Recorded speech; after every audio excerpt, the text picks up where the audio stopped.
বিদ্যুৎ বিভাগ হাই হাই বিদ্যুৎ বিভাগ হাই হাই অসম সরকার হাই হাই বিজেপি সরকার হাই হাই বিজেপি সরকারের ময়মতালি নচলিব বিদ্যুৎ বিভাগের ময়মতালি নচলিব এপিডিসিএল হাই হাই এপিডিসিএলৰ কাম নাই APDCL go back APDCL go back Assam সরকার হাই হাই বিজেপি সরকার হাই হাই অসম সরকার হাই হাই স্মার্ট মিটার আতি হয়েছে নচলিব স্মার্ট মিটার আতি হয়েছে নচলিব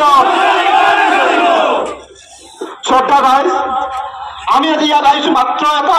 উদ্দেশ্য লৈ উদ্দেশ্য সকলোৰে একেই স্মাৰ্ট মিটাৰ যে বিদ্যুতেৰ অভাবনীয় বৃদ্ধি আমি তাৰ বিৰুদ্ধে আজি আলোচনা প্ৰতিবাদ কৰিব আহিছো আৰু লগতে মই শ্ৰদ্ধাৰ প্ৰতিবাদকাৰীসকলক আহ্বান জনাইছো যে খুব সুশৃংখলভাৱে আমাৰ যি গণতান্ত্ৰিক ভাষা আমি সেইবিলাক প্ৰতিবন্ধ কৰিম ইয়াত কোনো উশৃংখল নহয় এটি কথা দিছো আৰু লগতে যে টিহুত বৈদ্যুতিক উপসংমণ্ডলৰ কাৰ্যবাহী বিষয়া আছে তেখেতসকল আমি আমাৰ ৰাইজৰ প্ৰতিবাদস্থলীলৈ আহিবলৈ আমি আহ্বান জনাইছো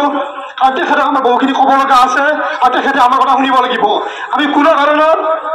ৰুমৰ ভিতৰত যে আলোচনা নকৰোঁ আমাৰ যি ক'ব লগা আছে আমি ইয়াৰ পৰাই ক'ম এইটো আমাৰ স্পষ্ট কথা আৰু লগতে এটাই কথা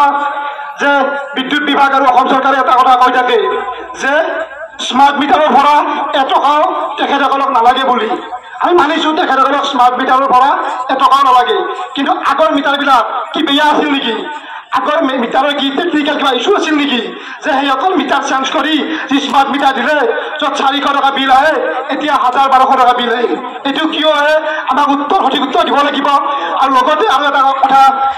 ইয়াৰ কাৰ্যবাহী অভিযন্তাক আমি সুধিব বিচাৰিছো যে যিবিলাক স্মাৰ্ট মিটাৰ লুকাব দিলে এই স্মাৰ্ট মিটাৰবিলাক পৰীক্ষা কৰা হৈছিল নতুনকৈ যদি হোৱা নাই তেনেহ'লে আপোনালোকে কিয় লুকাব দিছে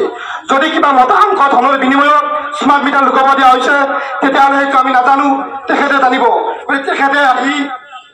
ইয়াত আমাক স্পষ্টকৈ ক'ব লাগে যে স্মার্ট মিটারবিলাক তন্নতন্নকৈ পৰীক্ষা কৰা হৈছিল আৰু যদি স্মাৰ্ট মিটাৰবিলাক তন্নতন্নকৈ পৰীক্ষা কৰা হৈছিল বিদ্যুৎ কিয় বৃদ্ধি হ'ল আগৰ মিটাৰবিলাক বেয়া আছিল নেকি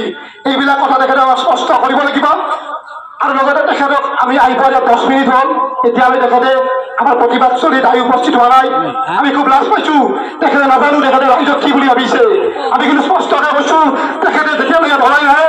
ৰাইজ এক খোজো যাব নল'লে এইটো আমাৰ স্পষ্ট কথা গতিকে তেখেতক সন্মানে পুনৰবাৰ আহ্বান জনাইছোঁ তেখেতে ৰাইজৰ মাজলৈ আহক তেখেতে ৰাইজৰ মানুহ বেলেগ কোনো নহয় গতিকে আমাৰ কথাবিলাক স্পষ্টকৈ শুনক আৰু আমাৰ বহুখিনি ক'ব লগা আছে কাৰণ এই কাৰণে আছে যে আজিকালি দুমাহ বিল দিলে লাইনটো কাটি দিয়ে লাইনটো কাটি দিয়াৰ পিছত 400 টকা আমি ফাইন ভৰিব লগা হৈছে গতিকে তাৰ পিছত আমাৰ যিখিনি অভাৱ হৈছে এইখিনি তেখেতে শুনিব লাগিব আৰু নিশ্চিতভাৱে আমাক সমাধান দিব লাগিব আমি এই দাবী লৈ আহিছোঁ আৰু কোনো উশৃংখল কৰিব অহা নাই ইয়াত গণতান্ত্ৰিকভাৱে কথাখিনি ক'ব আহিছোঁ।